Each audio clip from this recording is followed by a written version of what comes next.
Avtar Meher Baba ki jai. Meher Baba ki I'm jai. going on mute. Ashish, you can start by reading first, and then if Mamaji is comfortable and Ashok is comfortable, you can rotate. Yeah. Okay, Jai yeah, Baba. Jai Baba. The inception and the termination of the Sufi circle. In the latter part of 1948, the main Mandali, who resided mainly at Mehrazad, where Kaka Baria, Gustad Ji, Baidul, Dr. Nilu, Vishnu, Jal, in the bracket Baba's brother, and Dr. Ghani. Those staying at Ahmednagar and Mehrabad will visit Baba regarding work. At this time, Baba had already commenced dictating God's speaks on the alphabet board to Dr. Ghani, who was one of his close disciples and well versed in Sufi literature. During this period, one of the main events was the inception of the Sufi circle in India. It was founded on September 8, 1948, under the patronage of Meher Baba. Adike Irani was nominated as the Secretary General. Dr. Ghani and a few Baba devotees from Pune were permitted to establish the head office of the Sufi circle for India at Pune. A younger, a young postgraduate teacher was the vice president. Within a short time, reports reached Baba that the members of the Sufi circle at Pune were not zealous enough in propagating the Sufi work. Baba always expected wholehearted dedication at any work connected with him, and not emphasized, and not uh, Perfect. haphazard loyalty. Loyalty. The Mandali also felt that work under Baba's patronage would not be carried out with half-hearted elegance. Baba seemed displeased with this matter. Of the God man, it is said, he is interested in everything but not concerned about anything. The slightest mishap may command his sympathy. The greatest tragedy will not upset him. This is some quotation of 96, some reference.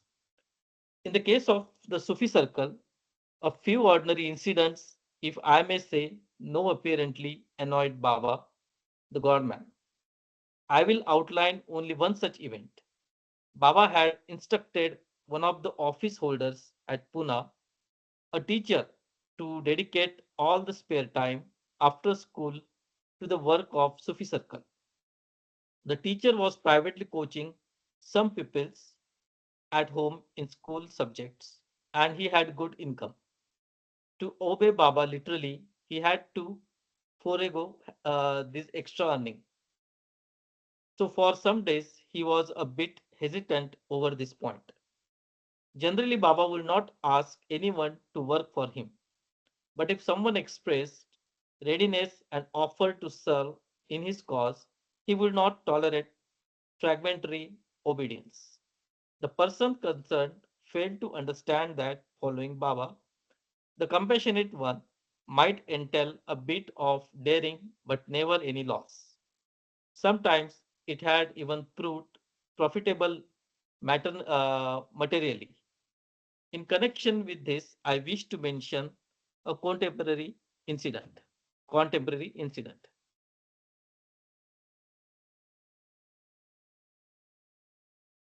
Baba had entrusted some work of translation to one of my friends who also was a teacher.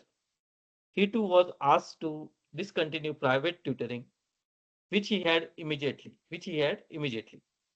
After some months, he was unexpectedly selected by the managing committee of the school as the headmaster.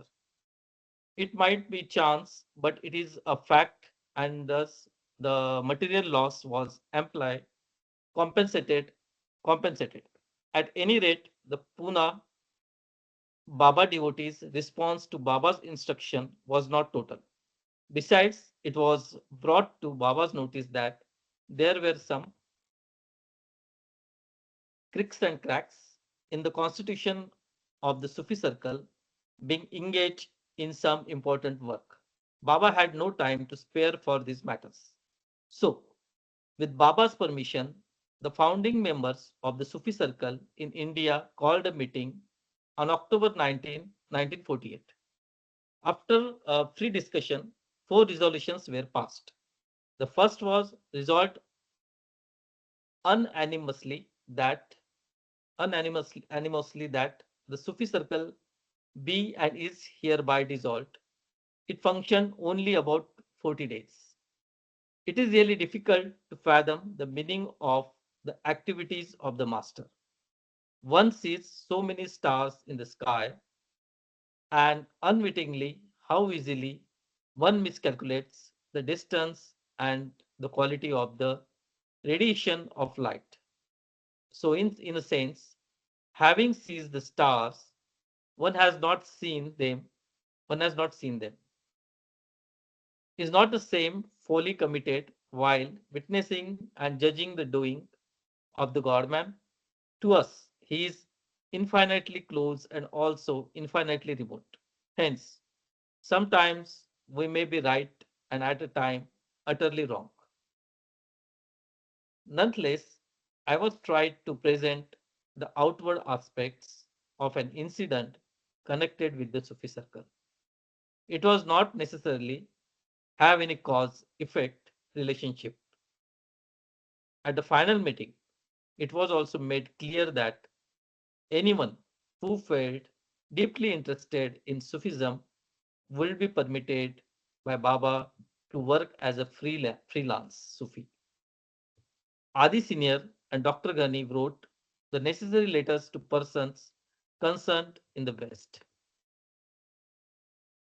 Later, during his visit to the United States in 1952, Meher Baba reoriented the Sufi way in the West, and now Sufism reoriented extends the hand of help to those who are interested in that path. All ways are his ways. Sanskaric inclination and one's capabilities direct and determine the path one has to tread. The God man, whenever he comes amongst us, revitalizes all the paths according to the needs of the time. He belongs to all and is also above all. He is not only with us, but one with each one of us. No path is superior or inferior. If ever he likes anyway, it is not a condemnation of another way. In February 1964, Baba sent the following short, meaningful message to Sufism reoriented. All paths are mine, and all lead eventually to me. But the shortest way to me is the no path of self annihilative love. Okay. Consider the world as a toy. In the months of September and October, Meher Baba did not go on any must tours. Almost every day, he took time to attend to correspondence. During this period, during this period, as was his method after hearing letters or contents of letters, he generally conveyed a sentence or two on the alphabet board or through familiar gestures by way of directing the replies. One of the Mandali, Vishnu, Ramzu, Dr. Ghani, or Dr. Senior or Adi Senior, would then answer accordingly. Some important replies were read to Baba before they were posted. The few words from the Master conveyed through these letters have lighted lamps of understanding in the hearts of despairing souls. His short and simple messages poured in upon his followers a love that brought to them a new vision of life. Baba seemed to enjoy hearing the letters from his dear ones and liked replying to them, though occasionally he seemed to grow weary of it. Of this correspondence, particularly from India, Adi Senior had the lion's share. Hence, I will present some replies sent through him. They represent different types of communication with Baba. Some months earlier, Baba had given his consent to a youth who wanted to visit Iran and settle into business. He was the son of one of Baba's disciples. The climate of Iran, however, did not suit him.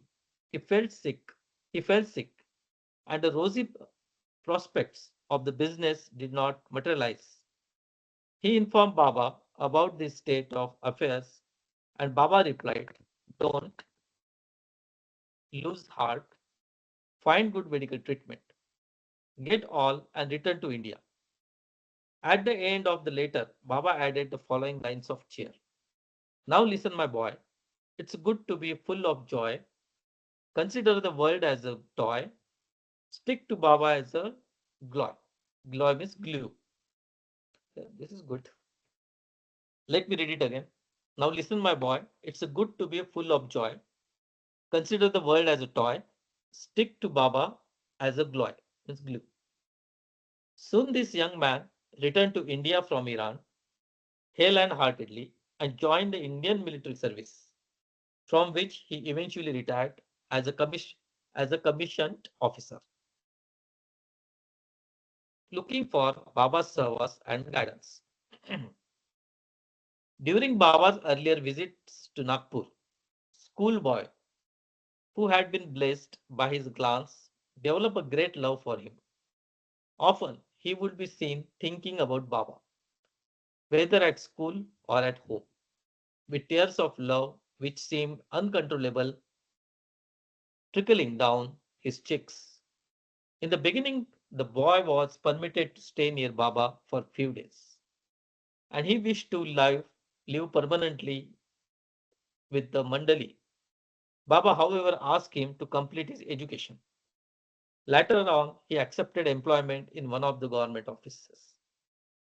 The boy, now a grown up man, was always longing to leave his job to be the company of Baba, and a life of a householder held no charm for him. In August 1948, he wrote to Baba, "Will you kindly grant me the privilege of staying with you for a few days? If I fail to hear from you within a reasonable time, I shall be victim of constant restlessness which may disturb the tranquil state of my mind." After 2 days, he wrote again, "Unless and until I hear from you a definite time when I shall have your service, I will be difficult it will be difficult for me to check myself, so the state of restlessness which I experience may result in madness. I know what I will do then. Perhaps I may leave my family and go wherever I like." Adike Irani, in this case, will be nominated to claim the Provident Fund. After Baba's return from a must tour, he heard the consent of the above letters, or rather the notices served upon him. Since he was very busy, Baba had no time to grant the request of his devotee. So Adi Sine replied, "Baba appreciates your feelings and sends you his love and blessings." These few words of consolation pacified the tormented heart of the lover, and he continued to serve in his office with a more balanced mind.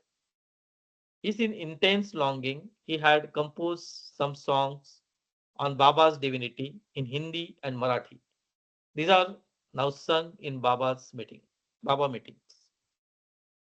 To another Baba lover whose family problems were critical, Adi Senior wrote, Baba says, however much the circumstances be oppressive or depressive, you should learn to take them easily. I am with you.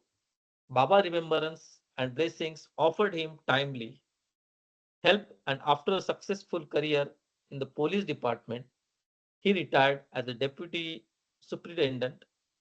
To one of the devotee who felt confused over a problem, Baba dictated just a sentence: act as you think best. And even before the letter reached that person, Baba's inner help was on the way to guide the conscience of his devotee, yearning of real darshan. A Baba devotee named Vaidyanath lived in Bombay. He used to read the Bhagavad Gita, the Lord's song, daily. One day, after the regular reading, he commenced his usual meditation. After some time, he saw amidst great splendor various grades of beings. They had on strange, shining ornaments and held queer weapons. The long armed, vast bosomed, and tremendous toothed figures frightened him, but some forms were very handsome and graceful. In his letter to Baba, the devotee likened this experience, though very remotely, to the vision of the universal body as explained in the 11th chapter of the Gita. Vaidyanath had not personally seen Baba, but he felt that the above vision was vouchsafed to him through his grace. He wrote a letter of gratitude, also expressing his earnest desire to have Baba's darshan. Baba looked pleased as he heard the contents of the letter.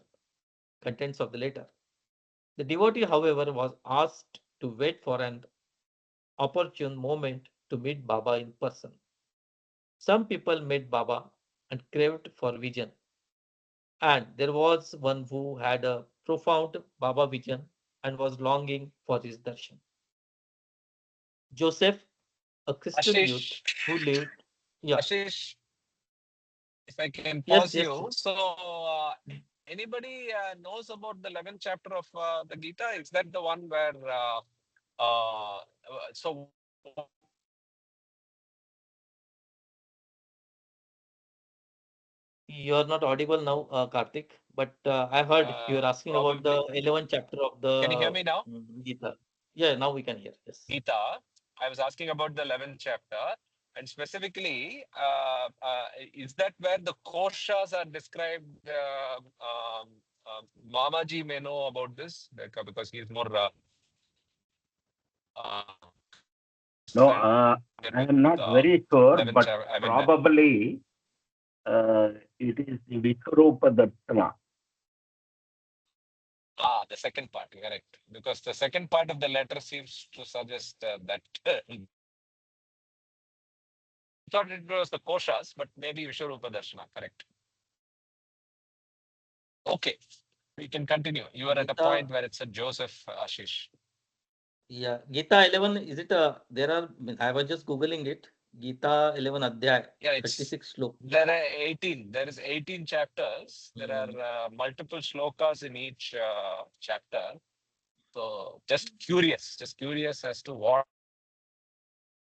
the chapter yeah, was. That's okay. It's not important. Please continue. okay. Joseph, a Christian youth, also lived in Bombay. He was a regular reader of the Holy Bible. Over a year earlier, when he met Baba, he was blessed by an interview with him.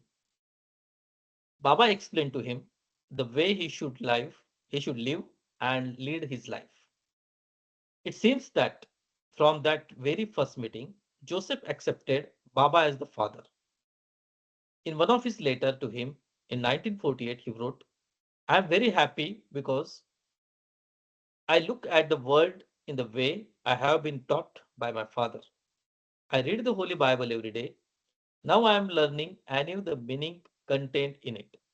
I wish to have your darshan, but if you command that, it won't possible soon. I will have nothing to say about it. Baba appreciated Joseph's suppliant understanding and conveyed to him his fond love. Since Baba has dropped the body, the same kind of Baba's willing understanding can be seen in some of the visitors from the West. Young boys and girls who, with a great love, visit India to pay their homage at Baba's tomb.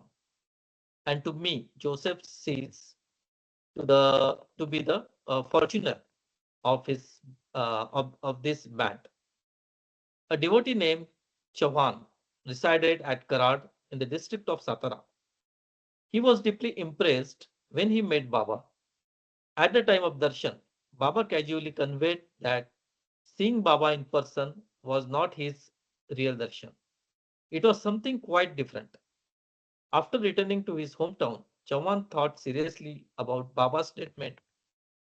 Feeling very restless, he wrote to Baba that he wished to fast unto death for Baba's real darshan. Baba sent him a telegram. I know your love and longing, but don't fast without my permission. Finding him very sensitive and earnest regarding the subject, Baba called him to Ahmednagar for an interview. He asked Chauhan to follow certain instructions. He was also told to visit the important holy places in North India and also to pay homage to any saint and sages whom he might meet. The pilgrimage and contacts with holy persons helped Chauhan to understand the profundity of Baba's real darshan. It was not a question of having deep yearning of fasting into death. He learned such an experience at any other deep experience is an act of grace of God or the perfect master. Baba had such winsome ways of bringing home the lesson which he wanted one to learn. The world Hey, Baba. others Yeah, present. I wanted to mention something here which Baba has said in discourses: intense longing, intense effort, infinite patience. Even if it takes a billion years, you have to completely surrender. And the same thing is mentioned in the chapter God is Infinite Love, where Baba talks about the three types of love: lust in the gross sphere, longing in the subtle sphere, and surrender in the mental sphere. And then, of course, union happens. That only happens with the grace. So, the important point here in this example is that don't ask Baba for anything. You just follow the rules of the game, the framework. Whatever it is, the way you play the game is up to you. But don't look for the results, as it's also mentioned in the Gita. So, I think that is the takeaway out here. Jai Baba.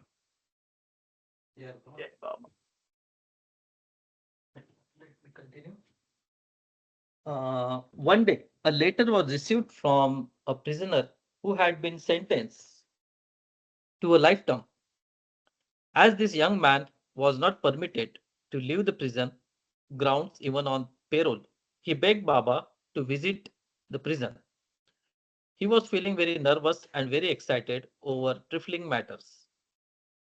To get over this mental weakness and agony, agony, the only remedy he thought was to have Baba's darshan.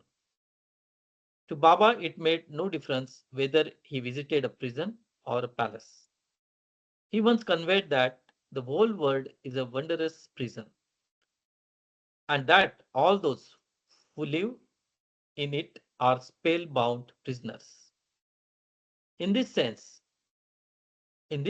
are not all of us the captives of Maya?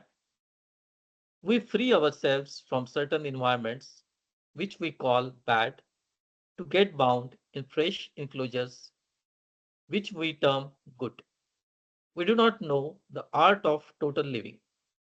Meher Baba stated, instead of meeting life and all that it brings without expectations, entanglement, and shirking, the mind creates a standard whereby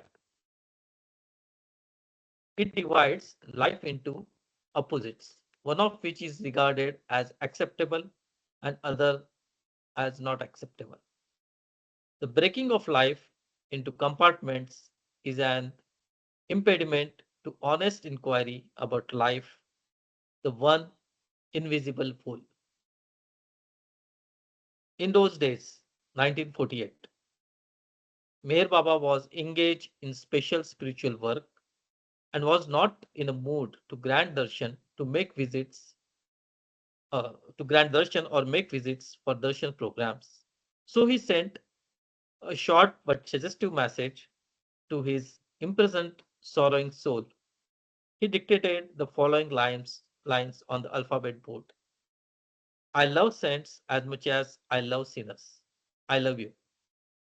It is never too late or too early to love God.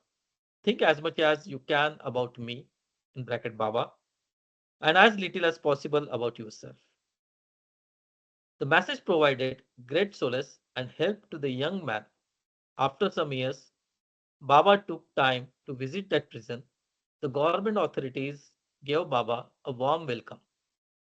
The main gate and the visiting room were decorated with bunting, and it seemed a festive occasion for the prisoners. Perhaps this visit was an excuse for Baba to contact the despised ones. Thus, the prisoners had a rare chance to be in the company of real free man who recurrently gets himself bound to free man from his incredible prison, the world. At present, the above mentioned Baba lover is a free citizen and a changed man with one pointed devotion for Baba, the compassionate father. Who all these people are? They're still with Uh, anyone of you can know? can I read? Yeah, or I can also read for some more time. I was just Okay. asking, do you know who is that person?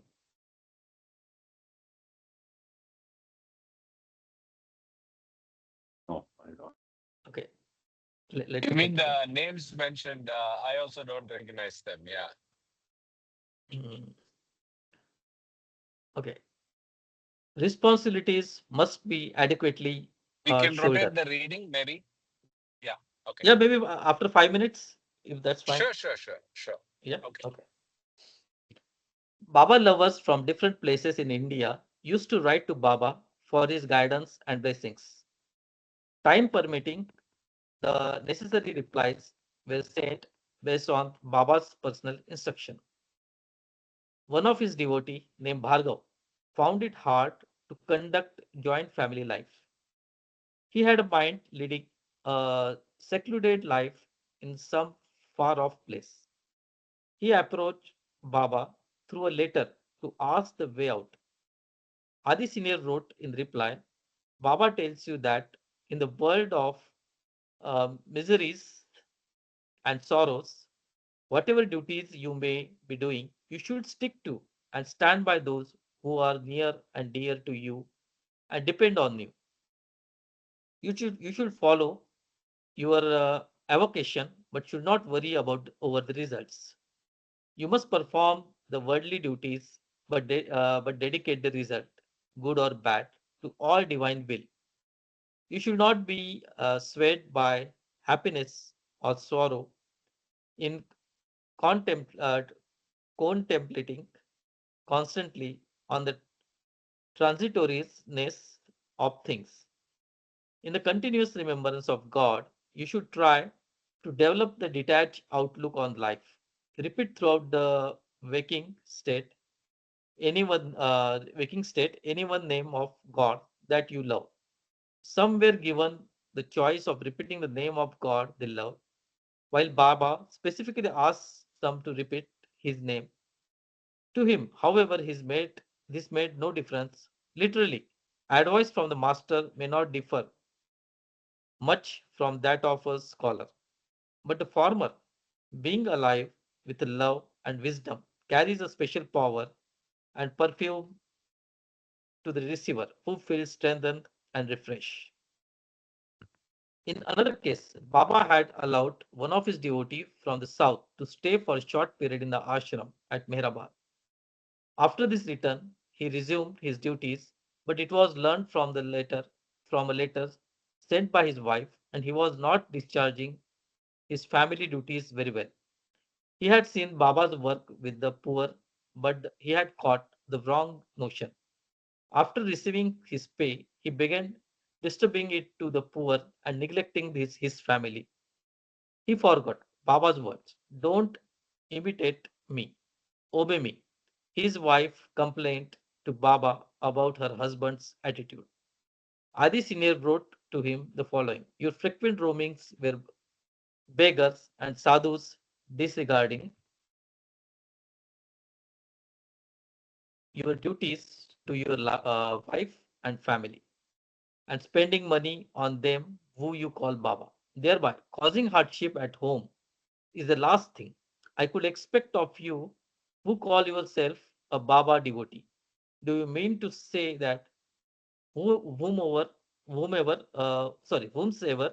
you call Baba, you really have the experience of seeing as a Baba? Or do you really mean that you intelligently try to look upon everyone as Baba and strive to have the experience of Baba living in every heart? If the latter in what you are attempting, you should know that Baba exists in the hearts of all and not particularly in the certain beggar to whom you choose to give at the cost of your wife and children. Can you not see that Baba is also in the If I may hearts of your pause you. family? Yeah, Yeah. If I finish that quote. I don't know a logical point. yeah, You finish and yeah. It's I'll just, comment. Yeah. yeah, just 4 lines. I will complete those. Besides, you are bound to them by the ties of matrimony, the responsibilities for which you have to bear, with best wishes and Baba blessing to you and yours. In addition to this word of advice, Baba made arrangements to send him every month some monetary help as prasad, but in his wife's name. Being the compassionate father, Baba guides and helps and awaits until one behaves oneself. Yeah, Sorry, sorry for the interruption. Because I'm not able to see the screen, I just wanted to get a yeah, yeah, word yeah. in. Yeah. So I wanted to comment specifically on one statement which I remember reading earlier from Baba, which came in the last paragraph. He says, "Don't imitate me, obey me." Right? When I first encountered that statement from Baba, what hit me was actually another example and not just another example. So if you look at all masters, right, as they become more and more prominent, even masters, followers, and disciples blindly imitate what the master does. If he dresses in a particular way, if he talks in a particular way, if he eats in a particular way, all of that they blindly follow and imitate that master. Baba's statement reminded me that if you take avatars also, we do not know why they do what they do. So we don't have a right to just imitate them, but we just have to obey. I'll give you a very risky example at this point now. If you take a particular group, there are people who imitate to a point where their facial features are adjusted to follow what the master did. So they will have beard but not keep a mustache, right? Now, Yeah. there the reasons are very different. Why that was done was very different by the master, and we need not imitate that, but we just need to blindly obey. That's all we need to do. So I just wanted to make that comment against that statement. Yeah, you can continue. Yeah, or maybe if someone want to read, we can rotate now. Yeah, Ye- Mamaji was Yes, I will waiting. continue So for some time. please. Jai Baba. Jai Baba. In those days, a few devotees printed pamphlets containing Meher Baba's words of wisdom and distributed them among the people. One such pamphlet contained Baba's iconic explanation about the three types of disciples: seekers, yogis, and resigners. Number one, three types of disciples. One, those who give and never ask. Number two, those who give and also ask. Number three, those who do not give but ask.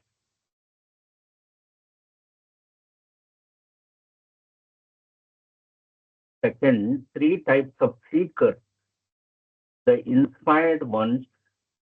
the inspired ones who are intellectual, the intellectual ones.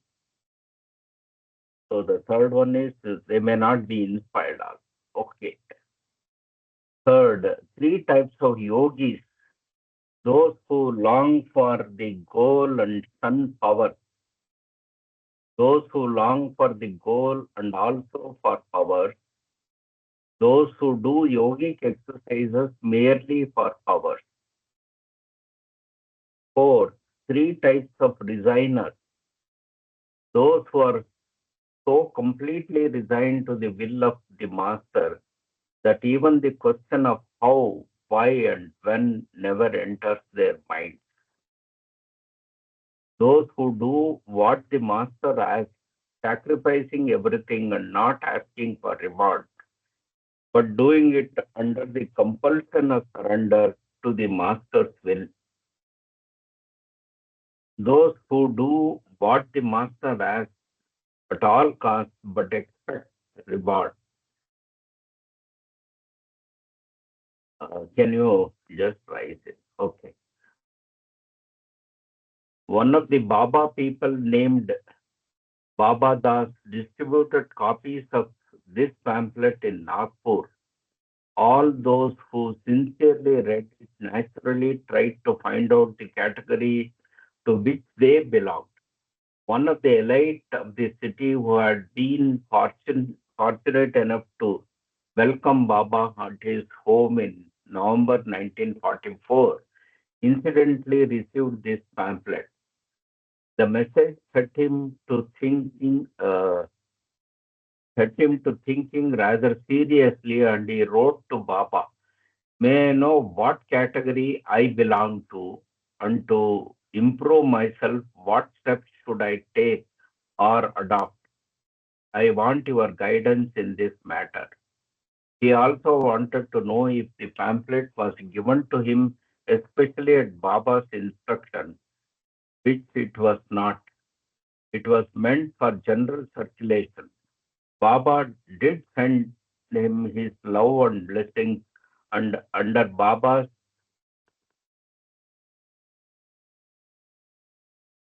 general instruction, Adi Senior wrote to him, "To be conscious of what we lack is good. To become conscious of what we can become is better. To dwell constantly upon the spiritual goal is the best. But to have wholehearted devotion for the Master is love par excellence. Then all the knots of commission and omission are undone, and the gush of his blessings at the appointed time floods the being with the never lost love of God." This pamphlet thus helped some to have a new understanding and was instrumental in sending Baba's indelible blessings to one of his devotees in Nagpur. I'll Okay, just Baba. repeat this. Okay, go ahead. We have a question here for the forum. It says that to dwell constantly upon the spiritual goal is best, but to have wholehearted devotion for the master is love par excellence. Yes. So, can all of you or anybody can tell me how does this work in the practical sense in life? Wholehearted devotion for the master is love par excellence. How do we do that in our practical life? Okay, Baba. I think, but to have wholehearted devotion for the Master is love for excellence. Uh, I think it doesn't depend on what you do, but how you do. What you do is dependent on the circumstances, what is expected out of you. But how you do is how you mold with the master's blessing. So wholehearted devotion for master is love for excellence. So beyond that, I don't. Rama, yeah, I mean, not to exactly answer the question you asked, but the two things that you gave is the first one is like a general quest, where you don't have a guide, you're just wandering in the wonderland. You have a quest, but you don't know what to do. It's like floating on the sea without any anchorage or direction. And the second one is where you have a master whom you can anchor your boat on, anchor on that island or whatever you want to kind of simulate. And then you have some direction and hand holding available. So that's the best thing to have. But for second thing to happen, the first thing should first have. You should have a general quest for a spiritual advancement.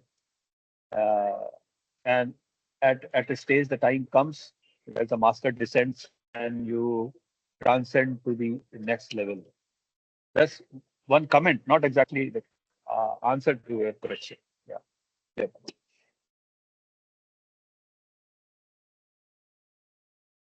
Yes, Kama, you have anything to say now? Sorry, I didn't get you. What was the question? No, no, no. After this You had a discussion, question.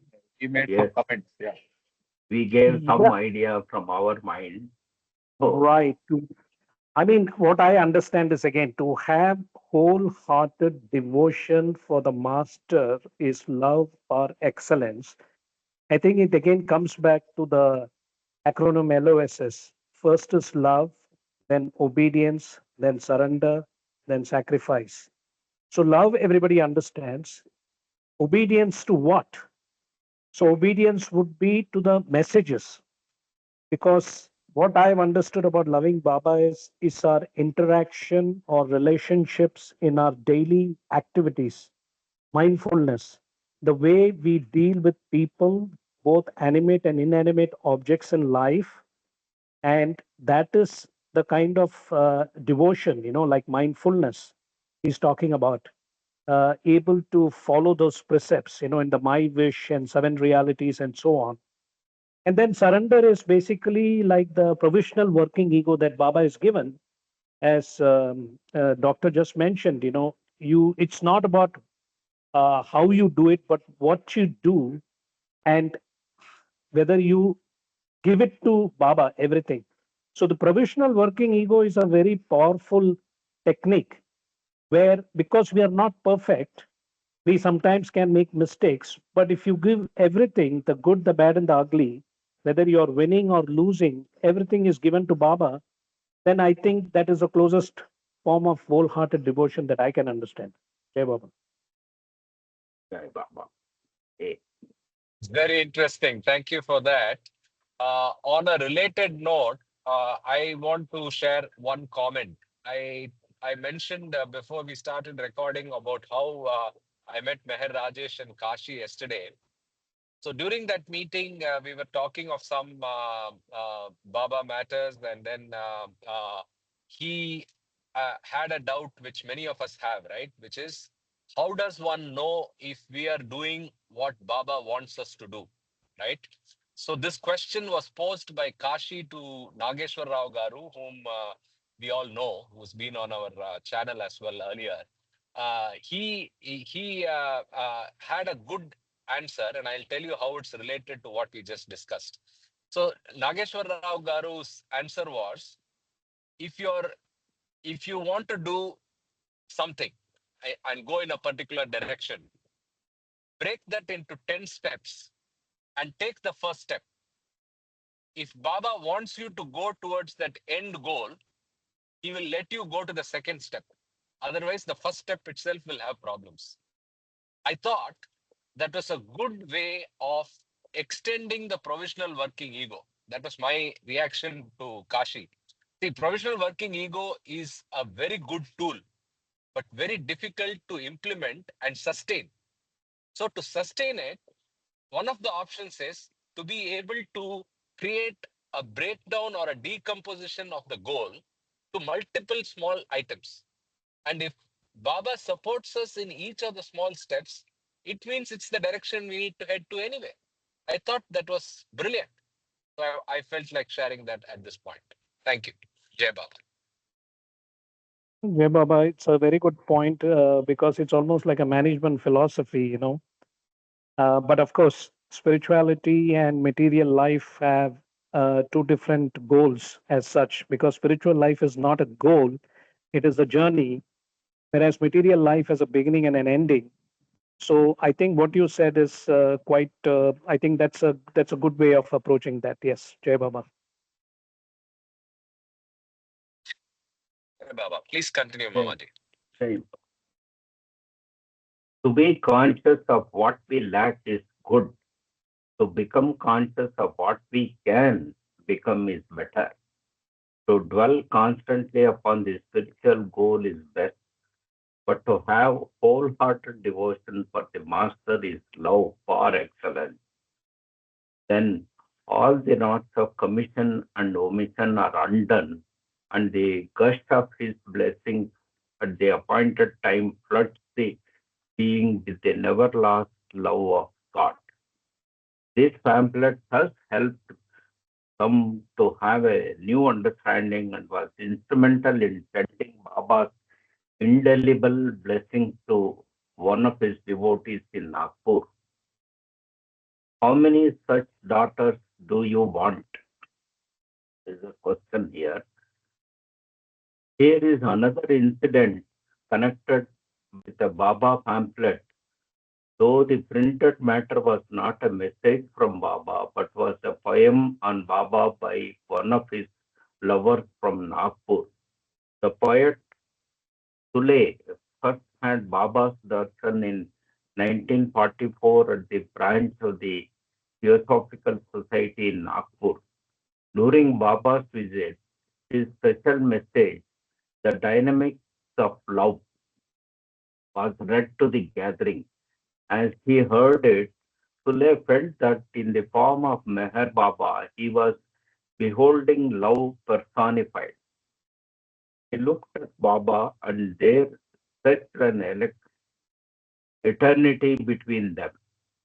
At this meeting, everything he had planned to say to Baba vanished from his mind except one personal sorrow. Sule had had a daughter about 6 years old who was extremely dear to him, but she had suddenly passed away. In this first interview, he told Baba about the sad and untimely death of his daughter. Baba sympathized with him, but casually put a question to him. How many such daughters do you want? Sule felt confused over the question and kept quiet. Baba switched to another subject and the interview was over. Some months later, Sule took a position in a school for small children kindergarten run by a foreign mission. His duty was to teach fundamental lessons in Hindi. The children were mostly from well-to-do families. In their company, he nearly forgot the sorrow caused by the demise of his little one. One day, while he was teaching the lesson, he noticed that the faces of girls in the class remarkably resembled the countenance of his darling daughter. Only the dresses marked the difference.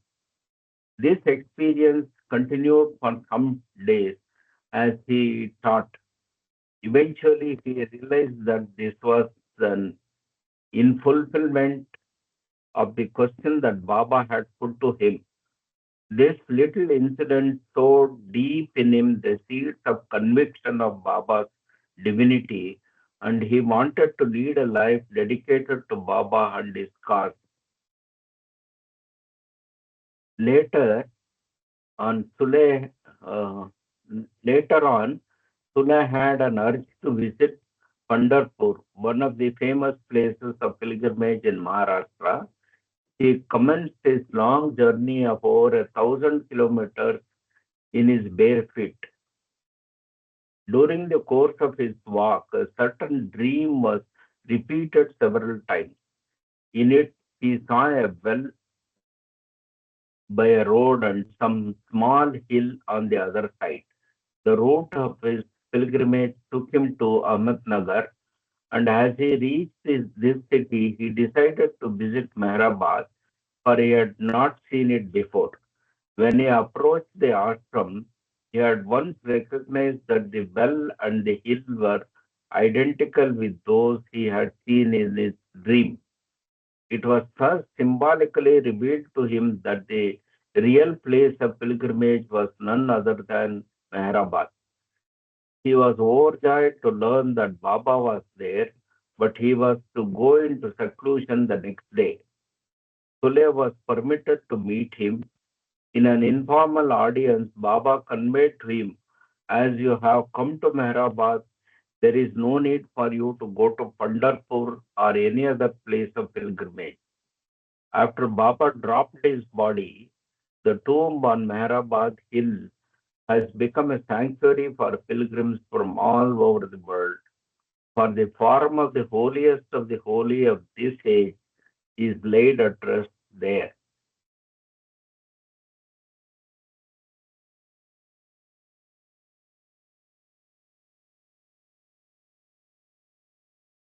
The title, please. The title. Just bring it down. Okay. Meher Baba, the absolute God. Oh, this day. Sule very gladly accepted Baba's instructions and decided not to proceed to Pandharpur.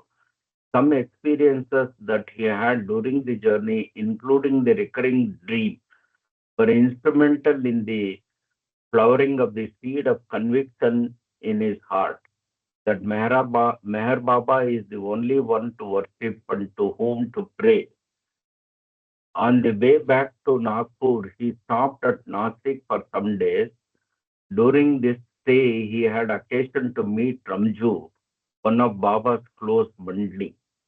He heard from Ramju some Baba's anecdotes, a few full of fun, a few fairy, a few interesting, and a few incidents which had been quite trying.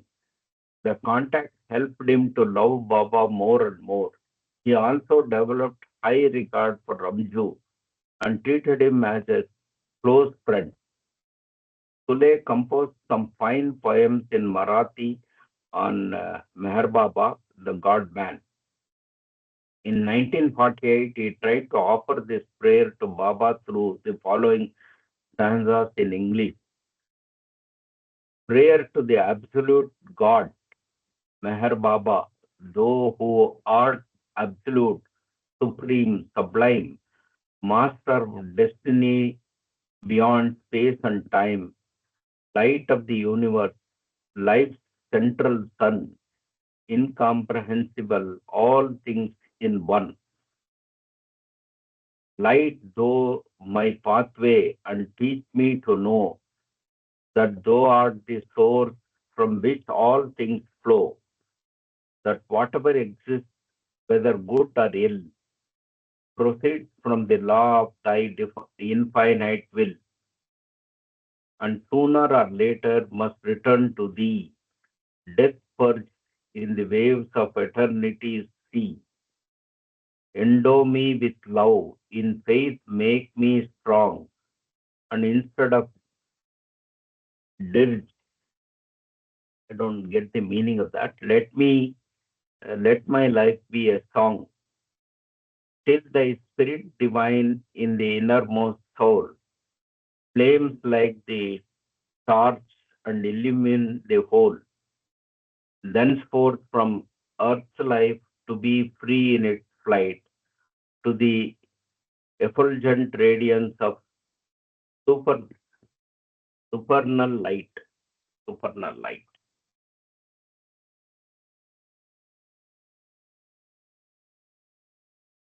He sent a typed copy of these verses to Ramju who suggested a slight change, not in the poem, but in its title, Prayer to the Absolute God in Meher Baba. Sule thought of that Baba as the God man is absolute God himself, so he did not feel like complying with the suggestion. He wrote to Ramju, when I was at Nagpur, do you remember that I put a question to you?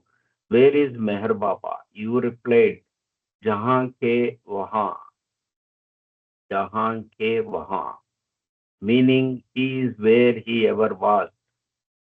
You also quoted a couplet which conveyed that he, Baba, was, is, and will be the same one. Do not these references made by you then mean that Meher Baba is the absolute God? Will you please excuse me for my inability to change the title? Thanking you. I do not know much about poetry, but I was acquainted with Ramju and Sule, both of whom were strong characters, very frank and loving, but they would rarely compromise on the views they held. I have used this example to show that in spite of differences of opinion in expressing feelings about Baba, who in fact is beyond any expression, cooperation and friendship in his cause should remain unaffected as it was between Ramjo and Sule. Jai It, Baba, a comment. I think this is very interesting. Don't change.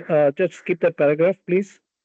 That Mayor Baba is absolute absolute God in Meher Baba, and Meher Baba is the absolute God. This is very interesting here. very, Uh, very because it's something you can underline here, this particular thing, because he's both. It's like light is a wave and a particle.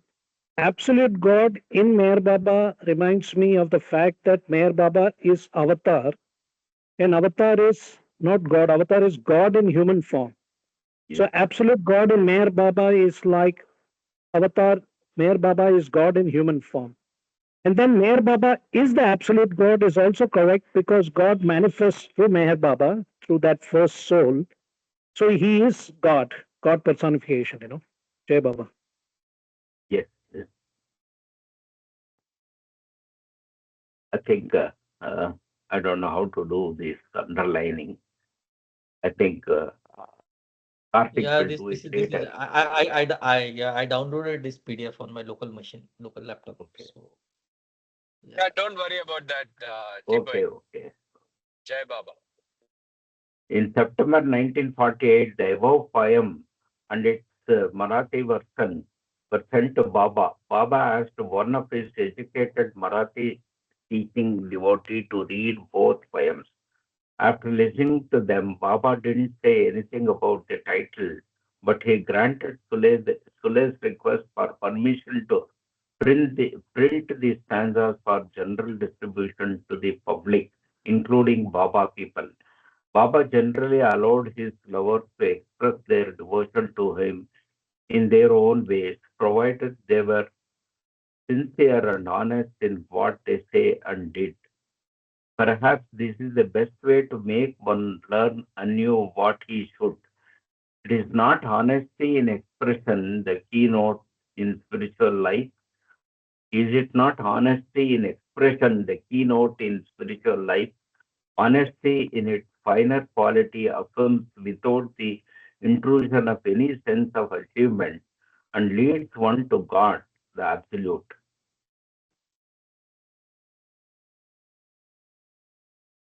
Should we stop here? Nine, I think. Got to yeah, go to this is office. the new chapter now. Yes.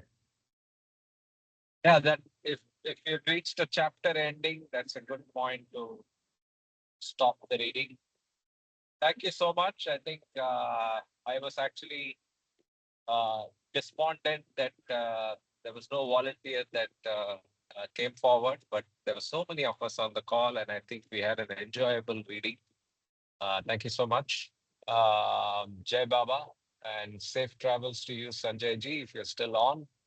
And thanks Thank you. Just everybody bolding. else. Okay, Yes, Jai yes, Baba. Safe okay. travels, and let's catch up tomorrow. Again, I will lean maybe on somebody to help if I come up with a schedule in the morning. Otherwise, till 9, it should be okay. So I look forward to talking to all of you over the call in the morning. Dad Yeah, Meher Baba Ki Jai. Meva ki jai. yes, we are in page 393. Okay. Thank you so Yeah, much. Page 390. 93, and it's a Yeah, chapter 393. ending. Yeah. Yeah. All right. Thank you so much. Jai Thank you. Baba. Jai. Jai Baba.